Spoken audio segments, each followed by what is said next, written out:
से बोलो राधे कृष्ण भगवान की जय, विष्णु भगवान की जय। आज मैं अगहन मास के कृष्ण पक्ष की एकादशी व्रत कथा सुनाऊंगी, जिस एकादशी का नाम है उत्पन्ना एकादशी। प्रेम से बोलो राधे कृष्ण भगवान की जय, विष्णु भगवान की जय। सूत जी बोले कि हे ऋषियों, द्वापर युग में भगवान कृष्ण ने अपने परम भक्त पांडव पुत्र युधिष्ठिर से जो व्रत कहा था, सो उसी व्रत का वृतांत तुमसे कहता हूँ, एकाग्रचित होकर सुनो।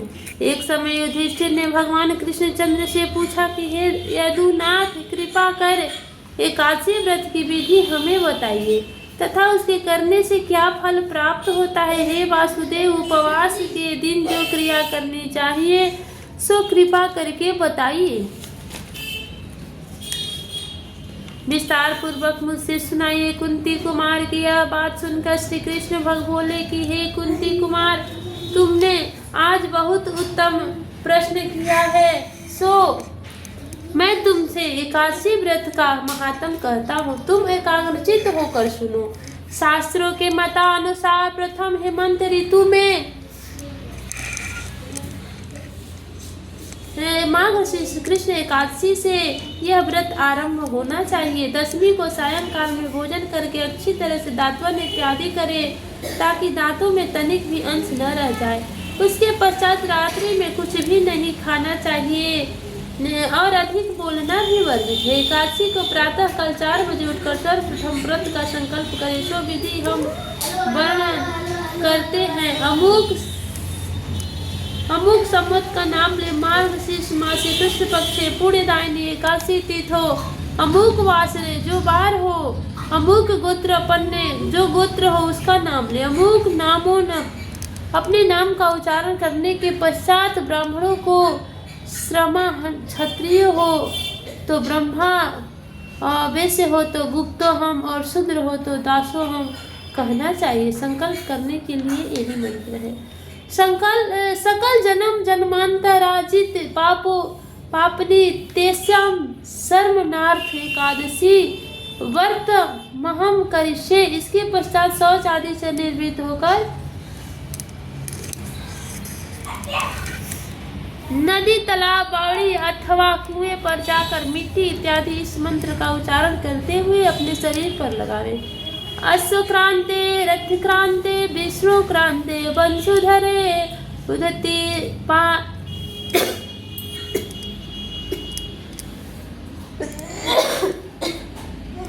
उदती तापी धारायण कृष्णाय सातु बाहुना। मृत्यु के हर में पापम यम मया पूर्व संचितम त्वाम हतेन पापेन गच्छामि परमाम गतिमः। इसके पश्चात व्रत करने वाला शुद्ध स्नान करे। यह एकादशी का पवित्र व्रत जो पाखंडी, पर नारी, गामी, निंदक, मिथ्याभाषी और किसी भी पाप करने वाले पुरुष व स्त्री को नहीं करना चाहिए, और नहीं एकादशी व्रत करने वाले को ऊपर बताए पुरुषों से बात करनी चाहिए। यदि भूल से भी ऐसे लोगों से वार्तालाप हो जाए तो प्रायश्चित के रूप में भगवान सूर्य देव के दर्शन करने से यह पाप दूर हो जाता है। स्नानोपरांत धूप, दीप, नैवेद्य इत्यादि 16 वस्तुओं से असत्य आत्मा से श्री विष्णु भगवान का पूजन करे और रात्रि को दीप दान करे। यह श्रेष्ठ क्रम भक्ति तथा श्रद्धा युक्त होकर करना चाहिए।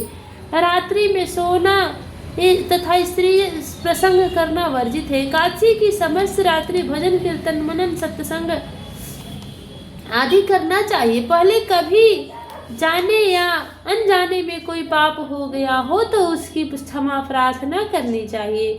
गुणी और धर्मात्मा पुरुषों को चाहिए कि कृष्ण पक्ष तथा शुक्ल पक्ष दोनों ही पक्ष की एकादशियों को सम्मान समझे। ऊपर लिखी विधि के अनुसार एकादशी का व्रत करने वाले भाग्यशाली पुरुष और स्त्री मनचाहा फल प्राप्त करते हैं। और शंखों द्वार तीर्थ के में स्नान करने के पश्चात भी भगवान विष्णु के दर्शन करने से जो फल प्राप्त होता है वह एकादशी व्रत के 16वें भाग के ही भी समान नहीं होता। ऐसा शास्त्रों का मत है। व्यक्तिपात के दिन दान करने से लाख गुना, अथवा सूर्य चंद्र ग्रहण में कुरुक्षेत्र में स्नान करने से जो फल कुरुक्षेत्र में स्नान करने से जो फल प्राप्त होता है, वही फल एकादशी के व्रत करने से होता है। और संक्रांति में दान करने का पुण्य 4 लाख गुना होता है। अश्वमेध यज्ञ करने और 1000 तपस्वियों को 60 वर्ष तक भोजन कराने से तथा पंडितों और ब्रह्मचारियों को भोजन कराने से भी 1000 गुना पुण्य कन्या दान तथा भूमि दान करने से होता है। और उससे 100 गुना पुण्य विद्या दान करने से प्राप्त होता है। और विद्या दान से 100 गुना पुण्य भूखे को भोजन कराने से प्राप्त होता है। केवल अन्न दान से ही देवता और पितर दोनों ही तृप्त होते हैं, पर एकादशी के व्रत का पुण्य सबसे बढ़कर अधिक होता है। हजारों यज्ञों से भी अधिक एकादशी के व्रत का पुण्य होता है। एकादशी के व्रत का प्रभाव देवताओं को भी दुर्लभ है। रात्रि को जो प्राणी भोजन करते हैं उन्हें एकादशी व्रत का आधा फल प्राप्त होता है। और दिन में भोजन करने से भी उपवास का आधा ही फल प्राप्त होता है। अथवा दिन में एक बार भोजन करने वाले को भी उपवास का आधा फल प्राप्त होता है। परंतु निर्जल व्रत रखने वाले का जो महात्म होता है, उसका वर्णन करने में देवता भी असमर्थ है।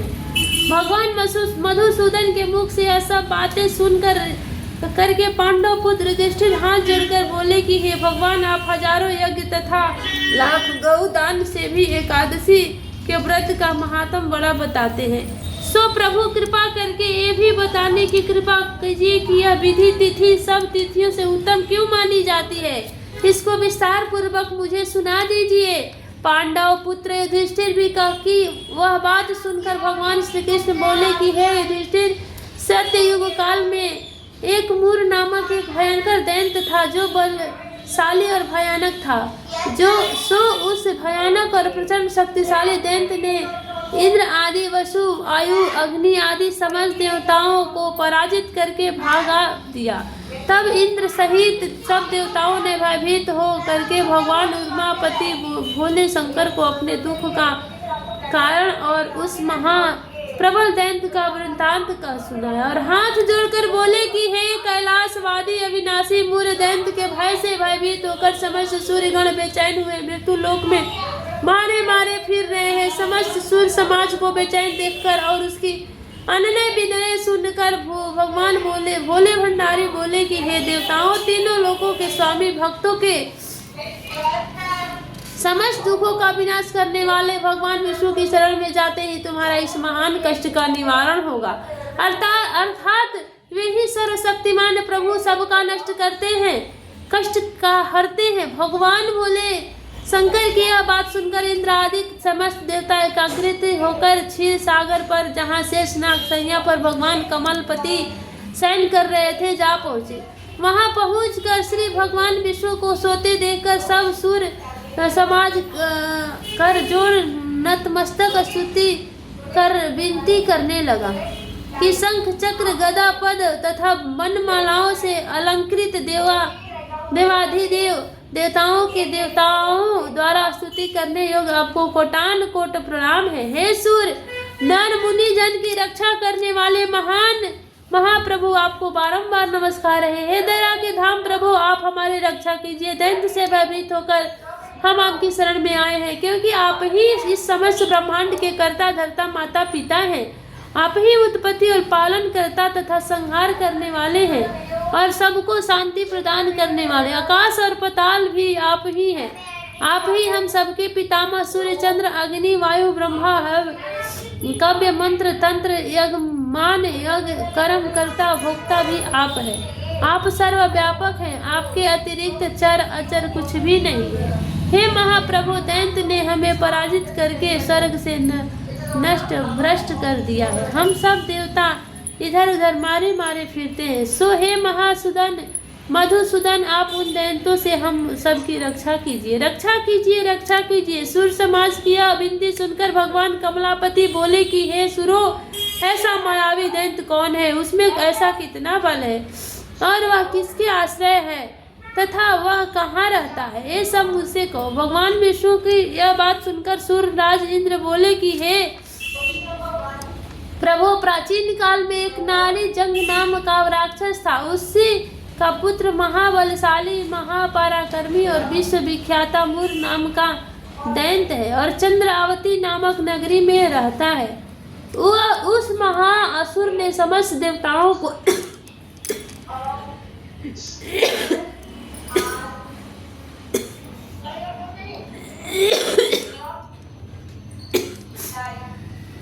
स्वर्ग से निकाल दिया है, निकाल करके अपना अधिकार कर लिया है।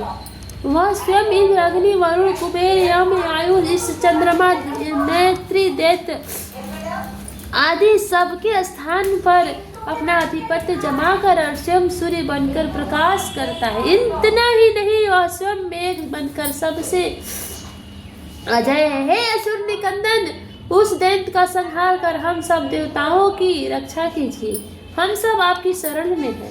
इंद्र के ऐसे वचन सुनकर भगवान कमलापति बोले कि हे देवताओं, तुम न घबराओ, मैं शीघ्र ही तुम्हारे शत्रु का संहार करूंगा और तुम सब अब चंद्रावती नगरी को चले जाओ। समस्त देवताओं सहित भगवान विष्णु भी चंद्रावती नगरी को चले दिए। उस समय दैत्य राज मूर दैत्य सेना सहित युद्ध भूमि में बड़े अभिमान से गरज रहा था। उस महादैत्य की घोर गर्जना को सुनकर सब देवता भयभीत होकर चारों दिशाओं में भाग खड़े हुए।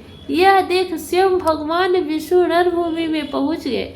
भगवान कमलापति को रणभूमि में देखकर दैत्य दल ने अनेक प्रकार के अस्त्रों शस्त्रों से प्रहार किया।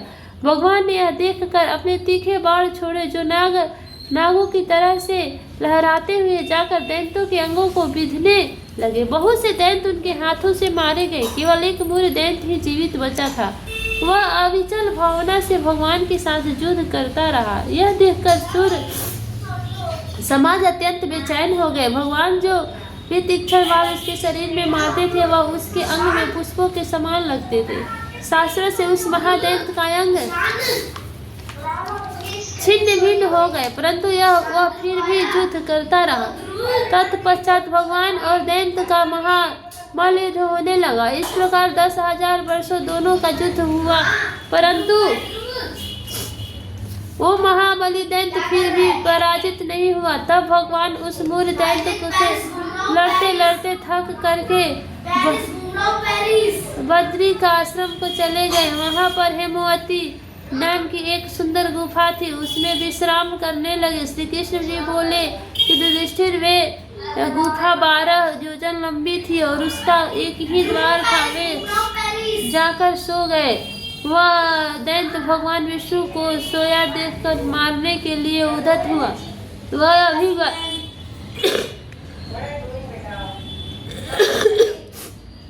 प्रयत्न कर रहा था। उसी क्षण विष्णु के शरीर से एक अति तेजस्वी, अत्यंत प्रभावशाली कन्या अस्त्र शस्त्र धारण किए हुए उत्पन्न हुई और उस कन्या के बल पराक्रम को देखकर आश्चर्यचकित होकर मूर उसके साथ युद्ध करने लगा। उस कन्या के बल और पराक्रम तथा वीरता को देखकर दैत्य ने विचार किया कि इस कन्या को इतना भयानक युद्ध करना किसने बताया है, यह तो बड़ा भयंकर युद्ध करती है। वह अभी विचार ही कर रहा था कि उस वीर प्रभावशाली देवी ने एक ऐसा बाण मारा कि उस दैत्य राज का रथ टूट कर चूर चूर हो गया तथा उसके अस्त्र शस्त्रों को काटकर टुकड़े टुकड़े कर दिया।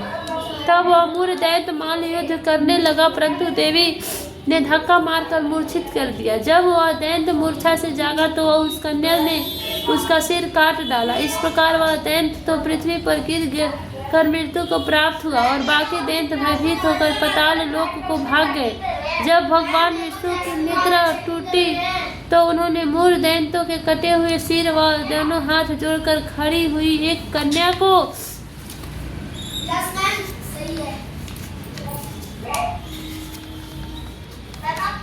देखा। तब भगवान उस कन्या से पूछने लगे कि हे देवी, जिस दैत्य से इंद्र आदि के सब देवता रणभूमि में छोड़कर भयभीत होकर स्वर्ग को भाग गए थे, उसको किसने मारा है? वह कन्या कहने लगी कि भगवान, जब आप निद्रा में थे तो दैत्य आपको मारने के लिए उद्यत हुआ। तब आपकी योग माया द्वारा आपके शरीर से उत्पन्न होकर मैंने इस दैत्य का वध किया। यह सुनकर भगवान बोले, हे देवी, तुमने इस दैत्य को मारकर देवताओं पर महान उपकार किया है, अतः तुम इच्छा अनुसार वर मांगो। तब वह देवी बोली, हे भगवान, यदि आप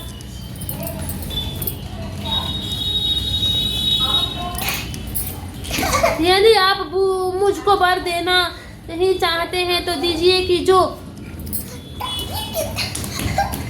कोई मेरा व्रत करे उसके सब पाप नष्ट हो जाए और अंत में मोक्ष को प्राप्त हो। रात्रि को भोजन करने वाले को आधा फल और जो एक बार भोजन करे उसको भी आधा फल प्राप्त हो। जो मनुष्य भक्ति पूर्वक मेरे व्रत को करे वह निश्चय ही आपके लोक को प्राप्त हो। जो